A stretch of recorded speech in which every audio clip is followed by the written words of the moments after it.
Yes, Kenya. Tamu sana, yes. Things are still falling apart. The center can no longer hold. William Ruto and the Kenya Kwanza Brigade are finding the ground very, very hostile. In this video, I want us to have a look at a short clip, a clip that has been going viral for some days now. The clip is going to inform the basis of our analysis. Mheshimiwa Rais, mimi nataka tu niwaambie hawa vijana wetu, sababu naona watu wa bodaboda hapa, naona watu wako kwa soko, naona mahawkers. Kwanza kabisa hawa ndio watu ulisema utaundia serikali na utaunda serikali na wao. Na nikushukuru sababu kuanzia mwezi ujao kwenda Januari, ile mswada rais ametia kidole siku ya Friday wa NHIF na Universal Healthcare. Wewe ukiwa mtu wa bodaboda upate ajali, hiyo ni emergency, ukienda hospitali unatibiwa, unaenda nyumbani, rais mwenyewe na serikali wanakulipia bill. Wale walikuwa nalipa shilingi 500 ya NHIF, sasa utakuwa ukilipa shilingi 300, uko na kadi yako NHIF, na gharama yote ya hospitali, hata dawa, hata ya kulipa daktari ni serikali itakulipia. Sio ndio kazi mlipea huyu mungwana? Ndio kazi mlimpea?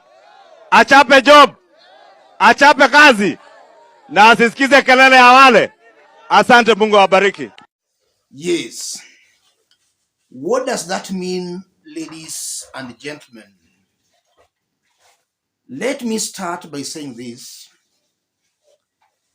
The biggest mistake William Ruto is making is that he's overconfident.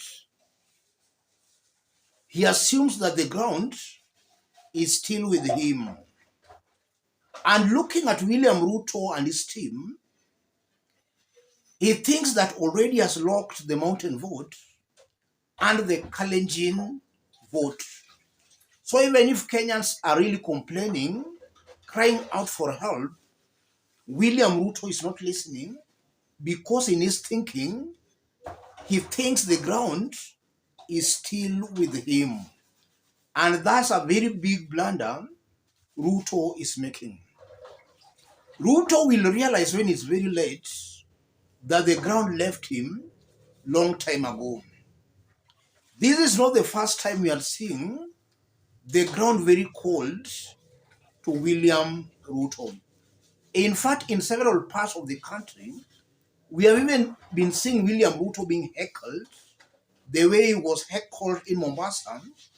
We saw some of his ministers being heckled in the Kalenjin Rift Valley. Chirchir was heckled in Bomet. Murkomen was heckled in Baringo.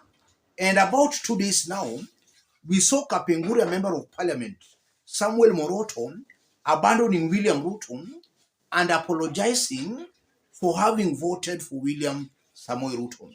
All this confirms that the ground is becoming very, very hostile for William Ruto and his team. And from that clip of Kimani Ichung'wa, he's really trying to talk, or rather he's talking, but it appears he's only talking to himself. That crowd is not interested. In fact, they are not cheering him up, as the crowds always do anytime William Ruto and his team are out campaigning. That cold reception is just a confirmation that the ground is becoming very, very hostile, and leaders supporting William Ruto, as time goes by, as they continue supporting a government that is not delivering, they are also becoming very unpopular on the ground. And that's why I've always maintained that going towards 2027, most of these members of parliament supporting William Ruto, they'll either go silent or they will all abandon William Ruto to save their political careers. Because from the look of things, it's a fact that William Ruto will go down in history as a one-term president. if you look at the ground as it is today, it's as if Kenyans have all agreed to reject a William Ruto's presidency. Listening to various leaders, or listening even to the ground speak, they are speaking one language, a revolution against William Samoei Ruto. And it's a fact that all that is happening, but Ruto still assumes that the ground is with him. And that's a very big blunder William Ruto and his team are making. And then secondly, if you look at the promises William Ruto made to Kenyans, he's doing the exact opposite right now. And now listening to Kimani Ichung'wa talk, he's bringing the aspect of William Ruto forming a government with the hustlers.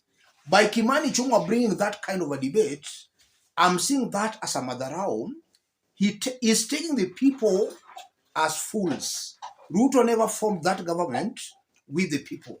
So by Kimani Ichung'wa also reminding the people that, William Ruto promised to form a government with you, hiyo ni madarao. And this Kenya Kwanza Brigade should realize early enough that Kenyans have actually woken up from their slumber. And after every 5 years, we always see a majority of elected leaders being rejected at the ballot. Before it reaches that rejection, they always assume they are with the people. And that's the assumption Ruto and his team are still making. The ground left them long time ago, and I'm not seeing any formula William Ruto is going to use to win back that ground. And for those who listen to William Ruto speaking today, during the celebration of Hustlers Fund anniversary, William Ruto is still talking about Uhuru Kenyatta's government's failures. So he's still blaming Uhuru Kenyatta.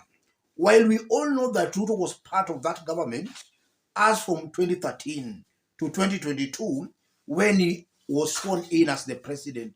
So, if Ruto continue to blame Uhuru Kenyatta, that is also working against him on the ground. He's seen just as somebody who's just trying to find excuses for not delivering. And I also heard William Ruto talking about debts.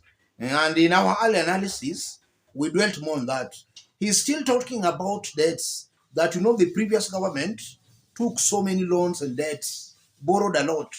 In just 1 year, Ruto has borrowed 4 trillion Kenyan shillings. So if you look at all these, then you just see a confused government. A government that has gotten it completely wrong. And this is why I've always maintained Ruto will go down in history as a one-term president. Kenyans will not want to know who will run against William Ruto. What I know is that Kenyans will vote for anybody or any person who will run against William Ruto. Ruto will be rejected, and that's how he will become a one-term president. The ground is very, very bad, very hostile. And I'm not seeing how William Ruto will actually turn the tides back on his side. With the loans he's still borrowing, he'll not turn the tides on his sides once more. The ground will continue rebelling against William Ruto's bad policies. Let me stop it there. If you are watching us but you have not yet subscribed, subscribe, give this video a like. Those watching us outside Kenya, drop a comment, let us know from which part of the globe you are watching us from. Thank you, God bless you. God bless Kenya. Tulikubaliana ya kwamba uchumi wetu ulikuwa katika hali mbaya sana. Madeni yalikuwa yametusonga kama taifa. Matatizo ya hata kugharamia kulipa hiyo madeni ilikuwa ni ndoto chafu. Ilikuwa ni hali ambayo Wakenya wengi walikuwa wanashangaa tutatoka hapa kwa njia gani. Mimi nataka niwatangazie Wakenya ya kwamba sasa tumedhibiti uchumi wa taifa letu la Kenya.